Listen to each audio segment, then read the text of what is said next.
Bueno, vamos a grabar, digamos, ¿no? Esta clase porque hoy día también vamos a ver, vamos a revisar este aspecto, que es un aspecto fundamental, digamos, ¿no? de la escultura, ¿no? Y que tiene que ver con esa dualidad que es la intención simbólica, la técnica y la planificación, ¿no? Son estas dos fuerzas que de algún modo operan para que una escultura se transforme en una obra de arte.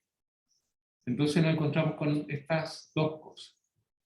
Entonces, para eso quiero que veamos una breve entrevista a un gran escultor inglés de origen hindú que se llama Anish Kapoor, donde nosotros, bueno, aquí estamos viendo a la derecha de su pantalla algunos de sus trabajos, ¿no? De sus trabajos iniciales. Yo después que terminemos de ver la entrevista les voy a explicar por qué. Así que vamos no sé por qué no se me...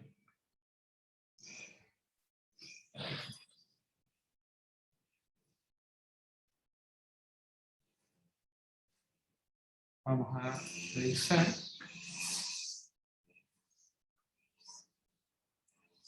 No me funcionó el PowerPoint, pero bueno, aquí lo vemos por pantalla. ¿Soy solo materia o algo más? ¿Soy espíritu? Es todo lo que hay. Estas parecen ser las preguntas que el espectador sospecha en su foro interno cuando se enfrenta a las piezas de Anish Kapoor. El escultor británico, nacido en India, presenta arqueología-biología en el Museo Universitario de Arte Contemporáneo, su primera exposición en América Latina. We live in a world full of objects, and yet somehow we take it for granted that objects have a use, a place, a situation.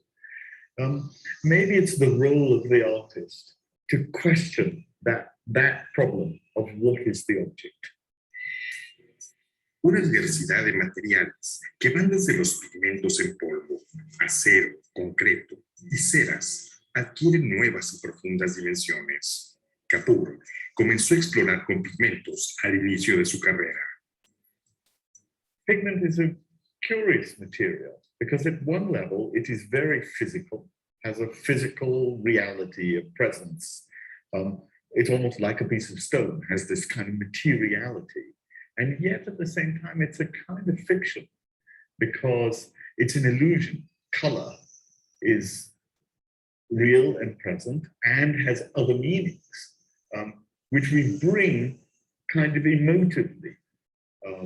We bring because of our background, because of our association. Y pese a la materialidad de los objetos reflejantes, monumentales, de tonalidades vivas o de pesos evidentes, Kapoor le propone al espectador un viaje al universo o a los rincones más profundos de sí mismo. The first thing is that we are material objects. We see ourselves in a way as material. You know, here I am. And yet, it doesn't take much reflection to feel, especially inwardly, that there's something else. I'm not just this, I'm something else. And that proposition about a kind of oppositeness between material and immaterial and non-material is, I think, truly fascinating.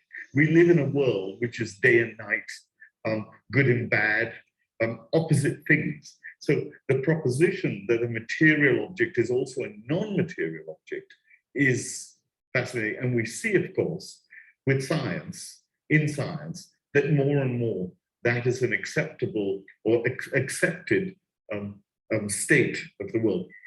Pero quizá las piezas que más celebridad le han dado a Anish Kapoor son sus superficies reflejantes, espejos redondos que absorben la mirada, que sustraen al individuo a un mundo, al otro lado del espejo, espejos que reflejan el mundo, pero también el alma. There are mirror polished stainless steel forms mostly with concave shapes. And that concavity, does something to space. Again, towards the idea that the object isn't fully material, that there's something there, or something pointed at, which isn't fully there. Arqueología Biología abre sus puertas el 28 de mayo de 2016 en el Museo Universitario de Arte Contemporáneo. No podrás dejar de verlo. Bueno, aquí estamos, digamos,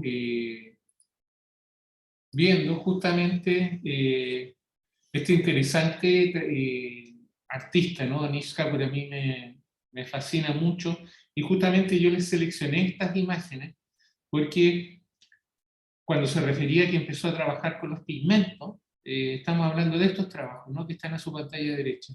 Y lo que están al lado izquierdo son justamente las tierras de colores que se venden en India, ¿no? Él es hijo, digamos, de padres hindúes, ¿no? Anish Kapoor, que se fueron a Inglaterra donde él nació y se crió, pero toda su herencia cultural ancestral viene desde la India. Entonces vemos cómo se vincula esa sensación de su memoria en sus trabajos presentes.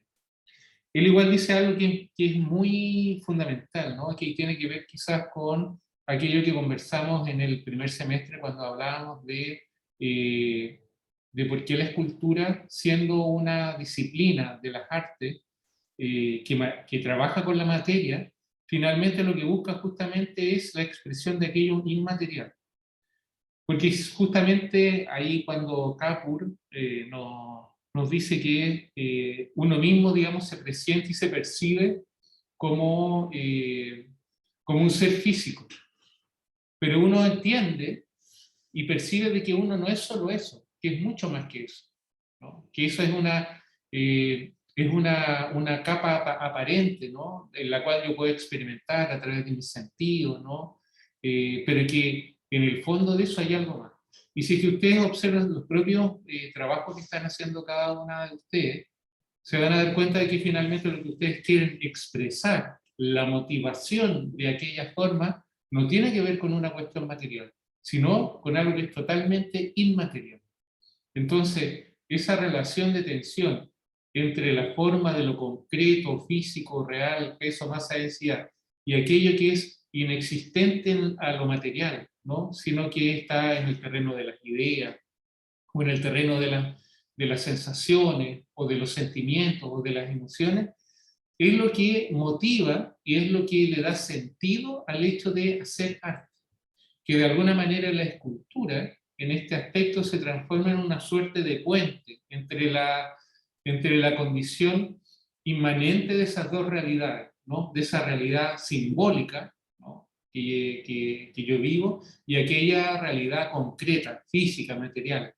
Entonces, finalmente, lo que motiva o el corazón de la construcción artística en el volumen, en el peso, en la masa, en la densidad, en la materialidad, es una motivación absolutamente inmaterial.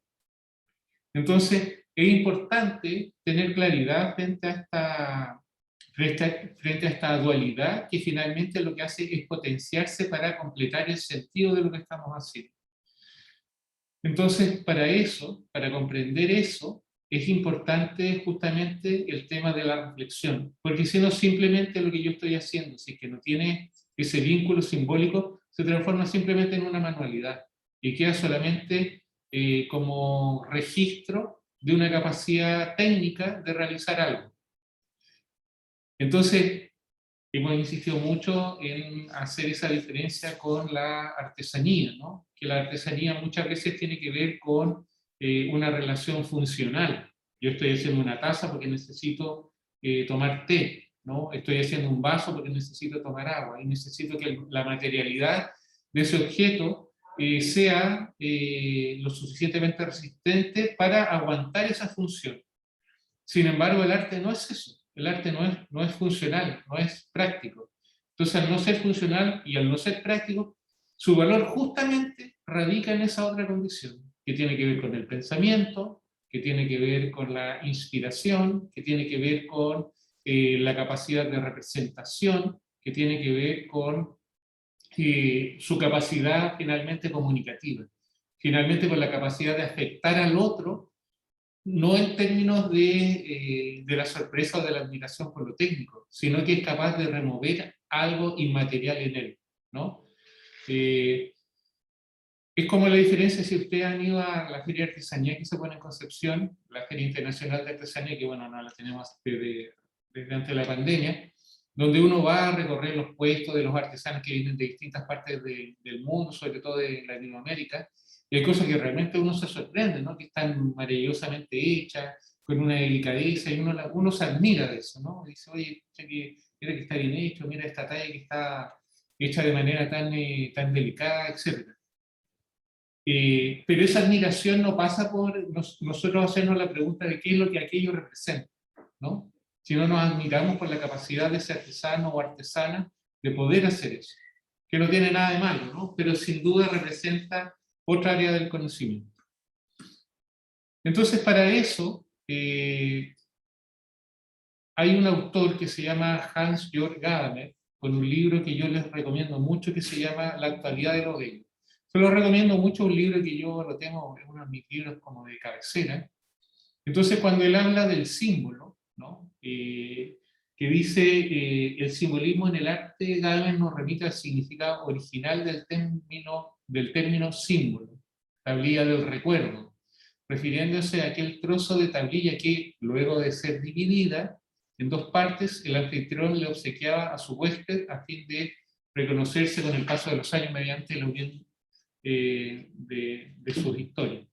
Esto es lo que se refiere Gadamer aquí. Yo no le quise poner la página completa, pero es a una tablilla que se llama la Tessera Hospitalis, ¿no? Tessera Hospitalis, ¿no? O Hospitalis, como ustedes quieran. Y esa tessera era una tablilla de arcilla que yo la tenía en mi casa, y en el mundo antiguo, cuando pasaba un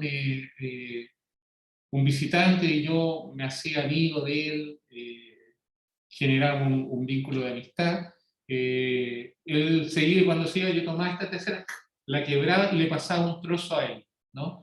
Y ese trozo que yo le pasaba a él, él lo guardaba como un reconocimiento de mi amistad, y en el fondo como una suerte de pasaporte en el cual esa persona, a través de ese objeto, daba cuenta de que había estado conmigo. Entonces, no sé, después pasaban 10 años y por ese mismo camino viajaba nuevamente el hijo, ¿no? de aquella persona que yo tuve de visita en mi casa, ¿no? Entonces llega el hijo y me dice, mire, mucho gusto, yo soy hijo de, no sé, de Ticio, ¿no? Y él me dio esto para que yo se lo presentara, ¿no? Y él le pasa la mitad de la tablilla, y él toma la tablilla y la compara y dice, ah, usted es el hijo de Ticio, mire, bienvenido, por favor pase, sí, me acuerdo mucho de su padre, etcétera, etcétera, ¿no? Una suerte de pasaporte de la antigüedad. Y eso era entendido como un símbolo, porque en el fondo no era solamente la materialidad física de esta placa, digamos, de arcilla, sino en el fondo lo que representaba era la amistad, era la cordialidad, era el afecto. O sea, por eso el símbolo, ¿no? Tiene que ver con algo que va más allá de su materialidad. Entonces, cuando yo digo, por ejemplo, los símbolos patrios, ¿no? Yo digo la bandera, ¿no? Que podríamos decir, no sé, cuando hay un partido, cuando fue el terremoto y sale la persona con la bandera. En el fondo la bandera es un símbolo, ¿por qué? Porque el tipo ama la bandera o dice que ama la bandera, no porque ama el pedazo de género, ¿no? No porque ama un pedazo de género que tiene un pedazo rojo, otro blanco, otro azul con una estrella al medio, porque es un pedazo de género, ¿no? Sino ama aquello que representa. Entonces nos damos cuenta de que el símbolo es algo que va mucho más allá de su confección material. Y esa es la condición del arte. La condición del arte es justamente que es un símbolo de algo, no es un símbolo de una idea, es un símbolo de una manifestación, etc. Entonces, su condición física, ¿no? Puede tener evidentemente un valor dentro de su artesanía, pero su máximo valor o su sentido y su importancia más fundamental tiene que ver en qué es lo que es capaz de movilizar en el otro. Entonces, en el tema de la escultura esto es fundamental, ¿no? Y por eso es, hacemos esta diferencia. Por ejemplo, cuando nosotros tenemos a Picasso, ¿no? Que nos dice, hay pintores que transforman el sol en un punto amarillo, ¿no? Pero hay otros que con la ayuda de su arte y su inteligencia transforman un punto amarillo en sol. ¿Qué es lo que nos está queriendo decir Picasso? ¿No? Que hay cosas que tienen que ver con representar la materialidad, ¿no? En el fondo es que yo identifico, por ejemplo, el sol, como nos dice Picasso aquí, en una pintura, porque dice, bueno, mira, por la ubicación, por todo lo que está, es un sol porque es igual que el sol, no es amarillo y es redondo. Pero cuando él dice que con la ayuda de su arte y su inteligencia transforman un punto amarillo en sol, es porque un artista a través de una referencia es capaz de transmitir, ¿no? La sensación del sol o la sensación del calor, que a mí me hace sentir que eso es el sol. Aunque yo lo veo y digo, chuta, en realidad no es el sol, ¿no? Porque en realidad no es redondo, es una mancha amarilla, ¿no? Pero me genera la sensación del sol dentro de toda la lógica que este pintor ha desarrollado acá. Entonces nos vamos dando cuenta de que las influencias o las conexiones con la realidad se van transformando para entrar en un nuevo código. Aquí yo les puse una imagen de las señoritas de Aviñón, ¿no? Que es una de las pinturas más reconocidas, digamos, de Picasso, con la que él dio también, fue una de sus primeras pinturas donde él manifestó la idea del cubismo, ¿no? Pero ¿de dónde sale esta idea del cubismo? ¿No? Este planteamiento creativo sale de la nada. No sale de la nada. Sale justamente que en aquella época los artistas de Europa estaban muy asiduos, ¿no? Habíamos ya pasado, digamos, la revolución industrial, estábamos en la época del positivismo, la ciencia, los autos ya circulaban por las calles, ¿no? Estamos en las épocas de la tecnología. Entonces en Europa los artistas empiezan a mirar África, ¿no? América Latina también, ¿no? Buscando de alguna manera ciertas verdades, ¿no? Ciertas verdades primigenias. Y dentro de estas verdades primigenias se encuentra con África. El mismo Pablo Picasso lo dice en su viaje a África. Él se empieza a fijar mucho en las construcciones de los pueblos originarios africanos y se fija mucho en cómo ellos confeccionaban su artesanía. Y ahí es cuando empieza a observar las máscaras. Y de la idea de estas máscaras, ¿no? de las soluciones técnicas que ellos hacían a través de los perfiles, a través de las formas, de la sonrisa, la expresividad que lograban, es que él empieza a pensar en esta geometrización también de lo humano. Y a través de esa idea de la geometrización es que va llegando a la idea del cubismo. Entonces, la idea del cubismo no es solamente ¿cómo se llama? Un planteamiento intelectual, sino también tiene su asidero en la realidad, porque él comprende, ¿no? que las máscaras que están, o las máscaras africanas, tenían también toda una carga simbólica, o sea, en el sentido de que la máscara no era solamente un hecho de una artesanía, sino muchas veces representaban dioses o deidades, o manifestaban también una cosmogonía.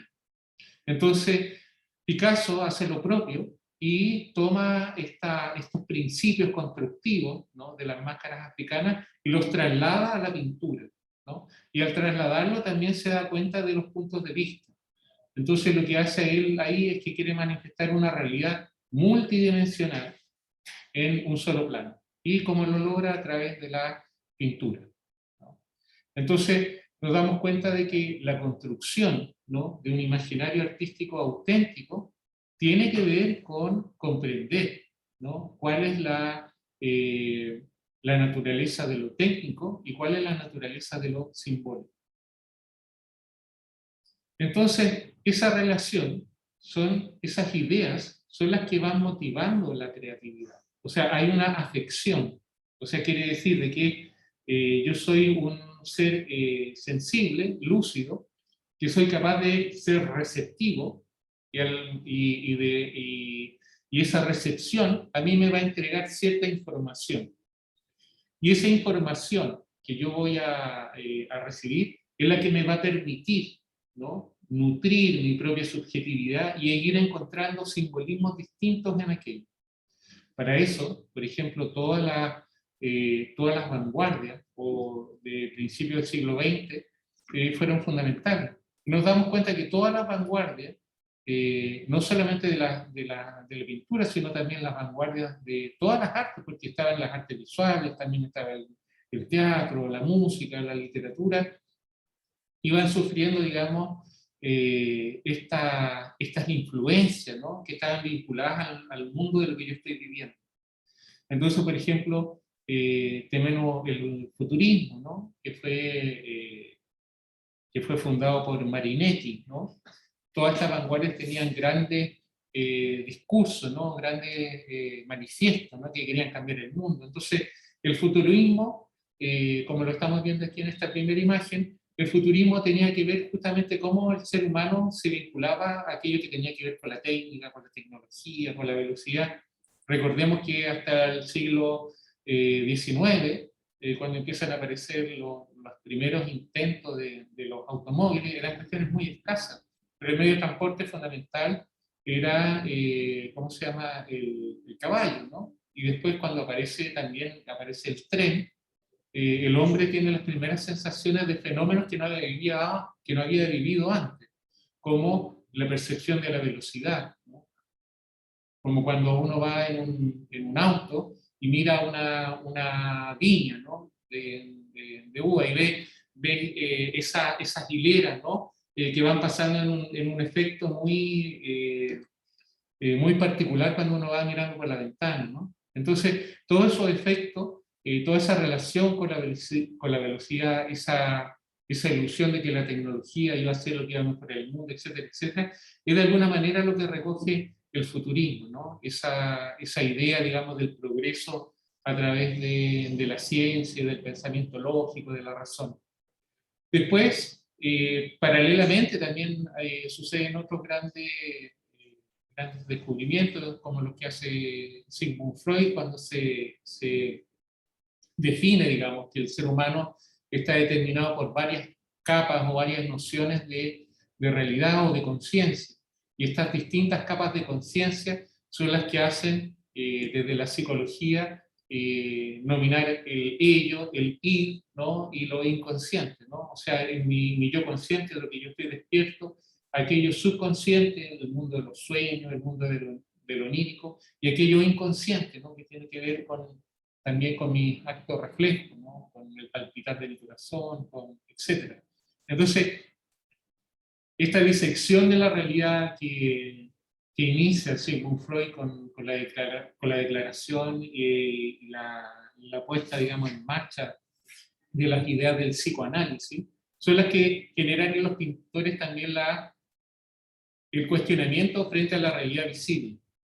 Y ese cuestionamiento es lo que los hace indagar, ¿no?, en el mundo de los sueños, en el mundo de la fantasía, y es donde aparece el surrealismo, ¿no? Y el surrealismo también es una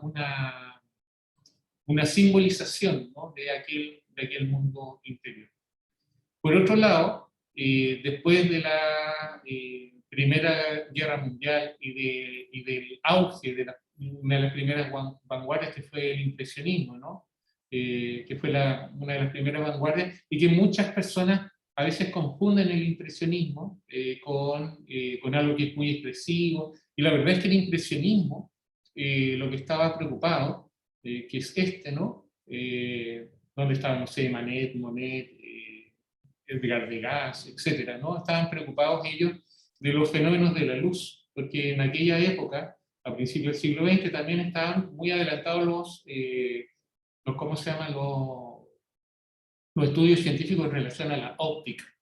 Entonces la óptica observaba de que en la luz finalmente estaban contenidos todos los colores. Entonces estos pintores, estos artistas, se empezaron a preocupar de cómo operaba la luz también en el campo de las artes. Y ahí había toda una cuestión que estaba vinculada a la ciencia, ¿no? O a estos descubrimientos científicos, que después llegan a un punto máximo cuando aparece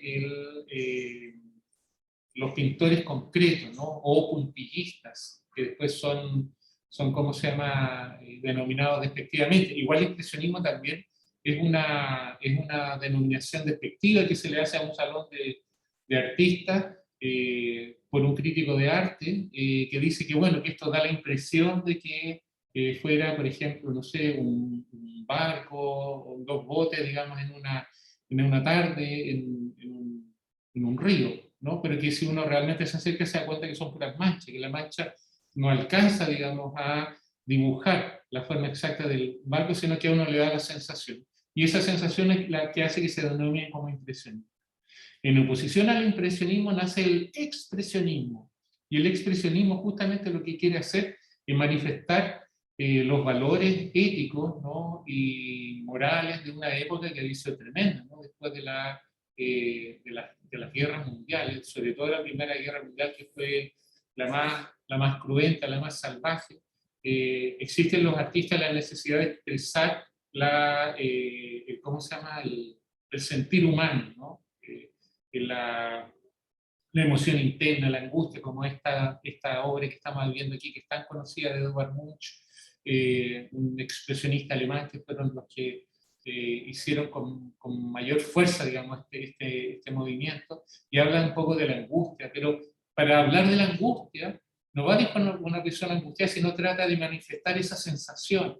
Entonces dibuja a este personaje que se está abrazando la cabeza en una suerte de grito interior que va modelando también su realidad, su entorno, ¿no? Y todo esto que él está haciendo es manifestar a través de algo que se llama pintura, que se llama colores, etcétera, una sensación.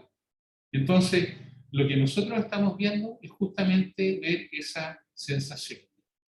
Pero para generar esa sensación, evidentemente, también necesitamos un cierto oficio. O sea, necesitamos manifestarlo de una manera táctil. Entonces, por eso el artista debe ser un conocedor de cómo se manifiesta lo físico, para que sea capaz de, a través de ese testimonio, o de ese objeto, o de esa cosa, poder transmitir esto, ¿no? Y para esto aquí vamos a revisar algunos links pequeños que lo puse. El primero es de José Vicente Gajardo, un escultor que salió de nuestra escuela, ¿no? Un gran escultor chileno que estudió aquí en la Universidad de Concepción, y vamos a revisar brevemente ¿cómo se llama?,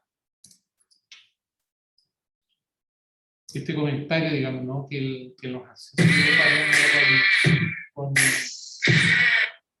Dámoslo con atención, vamos a suprimirla. Vamos a ver. Mi nombre es José Vicente Gajardo, soy escultor. Llevo toda una vida en esto. El trabajo del escultor es un trabajo de obrero, es un trabajo de todo el cuerpo, necesitas moverte. La piedra es parte de nuestro paisaje, es la cordillera. Y la cordillera inunda todo este continente. Y donde tú estás en Chile está la cordillera. Por lo tanto, la piedra te sigue, te persigue, está ahí. Es un material que contiene tiempo. La piedra es el material que podría descifrar lo que es el hombre y lo que ha sido el hombre a través del tiempo. Y quizás es el único material que podría hablar de nosotros desde nuestros inicios. Bueno, esta obra, como bien dice el título, Frutos y Semillas, mi intención no es hacer la semilla, sino que recrear, ¿cierto?, estas formas puras, como son las semillas. Y este corte tiene la virtud de recoger la luz. Por lo tanto, irrumpe sobre esta forma pura. Y ya, evidentemente, que no es la semilla. Sutilmente podemos ver que aquí hay dos tipos de piedra. Y este encastre, este corte es perfecto que habla del oficio, de la artesanía, en donde para mí, como les decía anteriormente, importantísimo fundir esas dos realidades, la realidad del escultor y la realidad del artesano. El arte humaniza. Tengo la certeza de que donde exista va a haber una sociedad mejor.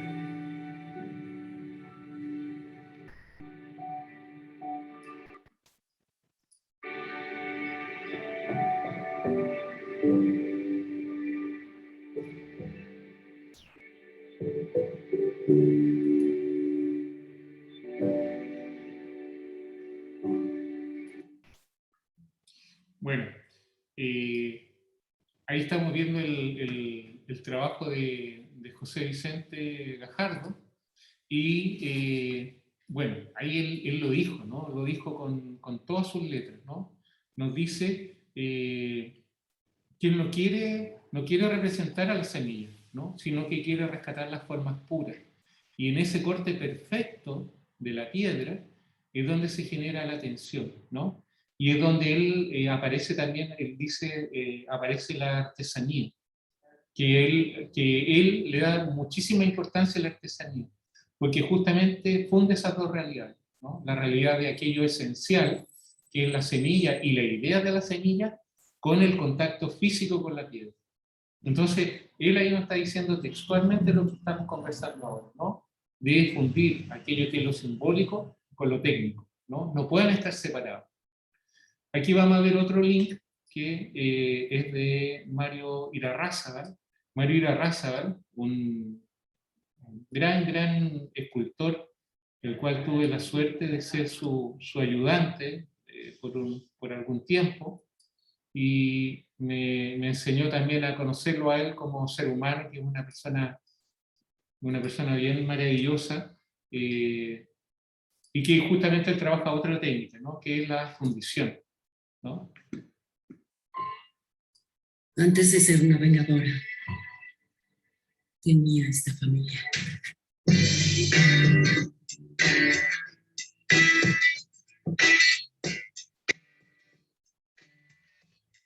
Lo esencial de lo humano. Ese es el nombre de la nueva exposición del escultor chileno Mario Irarrázaval. Son en total 15 obras que recorren distintos periodos de su trayectoria, acompañados de sus textos y croquis. Con cada una de ellas busca llegar a un público principalmente joven. Bueno, la muestra se llama Lo esencial del humano justamente por eso, porque él busca, hay una búsqueda de él, más que una cosa así como de sueño, una cosa del humano como la esencia del humano. Y una de las que lo plasma es esta, la familia, una que al artista le gusta mucho. Es como un barco y va toda la familia, y bueno, es la familia mía, que somos 7, pero podría ser cualquiera, pero la idea es que los más chiquititos en una familia son igual de importantes que los grandes, entonces los puse todos al mismo nivel arriba, con una cierta ironía.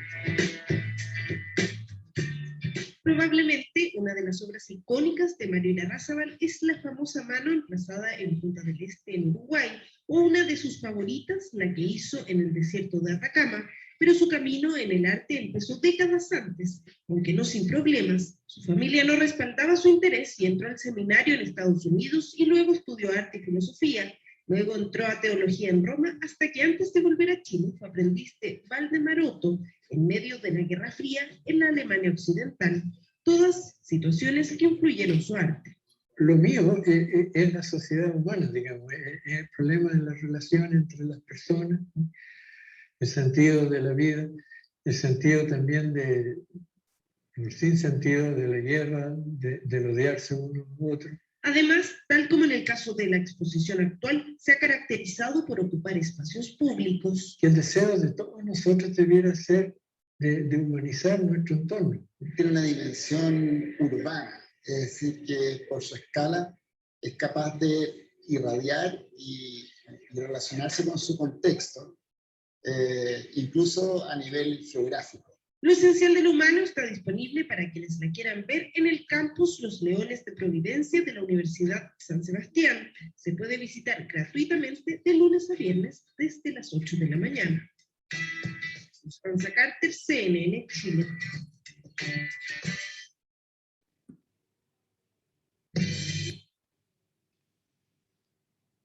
Bueno, ahí veíamos, digamos, las obras de Mario Barraza, que trabaja fundamentalmente la fundición. ¿Y esto qué implica? Que las obras que él realiza son modeladas en cera, ¿no? Esa cera finalmente se le saca un molde, y en ese molde es donde se vierte el bronce derretido, ¿no? Pero la calidad, digamos, del modelado permite que puede hacer otras cosas distintas a las que hace José Vicente Gajardo, ¿no? En piedra. Mario de la Raza, evidentemente, también un escultor chileno, ¿no? Es importante que nosotros también conozcamos a nuestros artistas, ¿no? No solamente que tengamos referentes extranjeros o europeos, sino que tengamos referentes chilenos. Y el último que vamos a revisar es el trabajo de Osvaldo Peña, que curiosamente él vive al lado de Mario de la Raza, ¿no? Al que también tuve la suerte de conocer y que también es un gran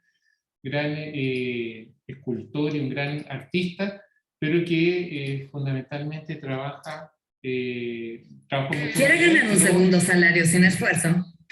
Pero terminó, digamos, trabajando y encontrándose con la materia.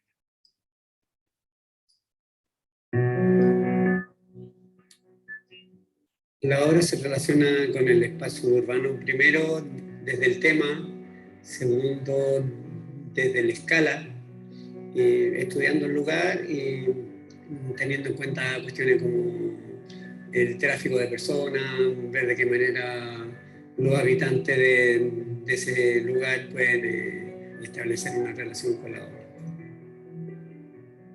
Durante mucho tiempo trabajé básicamente con acero. Y llegó un momento en que me resultó un material un poquillo árido, lo que se traducía también en esculturas que eran, para mí, modo entender, un poco estériles, digamos.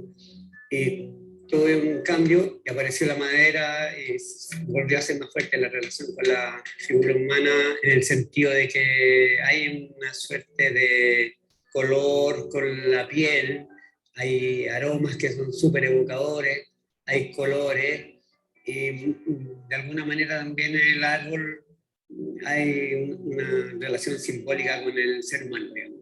Raíces, pies, tronco, cuerpo, ramas, cabeza, brazos.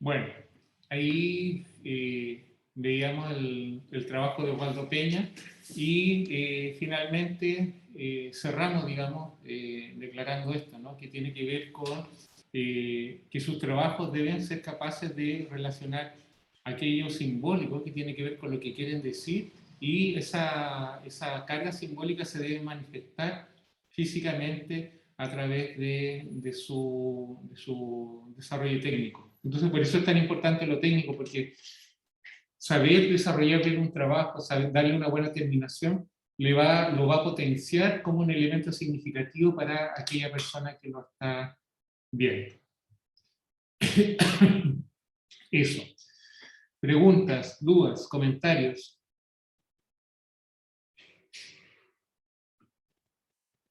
Bueno, sería eso por hoy y ya nos vemos el próximo viernes con los siguientes avances. Recuerden que la entrega de esto ya es el 26. O sea, la próxima clase sería la última revisión y ya la próxima sería ya la entrega del 50% de la obra realizada. Así que les pido que no bajen, digamos, el ritmo de trabajo. Veo en general que los proyectos van muy bien encaminados y para que lleguemos a buen resultado. Entonces ahora ya entramos en la etapa de empezar a fijarnos bien en los detalles. Eso. Así que bueno, espero que estén bien, que tengan un buen fin de semana. Cuídense. Chao, chao. Chao, profe. Igual tenga un buen fin de semana. Chao. No, profe, que esté bien. Chao, Fernanda. Preguntar. Chao, chao. que estés Si bien. uno quisiera que le hiciera alguna revisión en la semana, le puede enviar algún documento o algo y usted responder por un correo. Pero bueno, pero si quiere lo hacemos ahora, porque de alguna manera es el espacio, digamos.